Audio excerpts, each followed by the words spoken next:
Hey, it's Matt the Momo Hunter back with another video. Trying to get a little better with these videos. Still kind of getting started. Doing this one still with the iPhone. Have some cameras ordered, so hopefully won't be quite as grainy here pretty soon. Just gonna do a little run through about the Coleman BT200X mini bike. Picked this up just a couple of weeks ago and really like this little thing. I'd seen some videos on YouTube about them, read some stuff online, and I'm like, $700, it looks fun. But I got looking on Facebook marketplaces, and these things are like $250, like almost brand new if you look around long enough. So I picked this one up, done a few modifications. I'm actually going to do some videos, kind of show what I did with them. The governor was one thing. There's a little zip tie thing, modification you can do to kind of bypass the governor, and that makes a huge difference. Another thing that I'm going to be doing to it, if you notice, or if you have one of these headlights, first of all, they're really dim, but they're pointing straight down, so they're kind of worthless.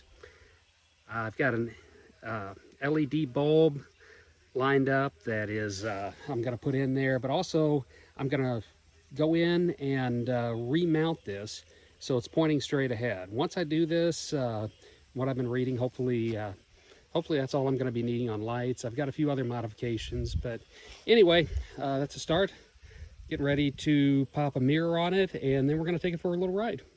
All right, so got my mirror mounted, Copeland mirror. I run the dogs a lot, and I like to keep track of them, make sure, you know, that they're staying with me, they're not running off, and when they run up behind me, that way I can just kind of keep better eye. I just like having them, not that I really need them, but Copeland brand, I bought it at Tractor Supply. Seems all right. I'm gonna have to tweak it, fine tune it to get it where I want it, but anyway, let's go for a ride.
Had to take a bit of a break, running our puppy Sasquatch. He decided he needed to stop and take a swim, but That's a nice day. Wears him out a little bit. He's a year old and 110 pounds right now, so the more we can wear him out, the better. Definitely have to get a mount for filming these, because holding the camera with one hand and trying to drive with another one was not fun. It looks like we're ready. Ready, boy? I think that's a yes. So back on the bike.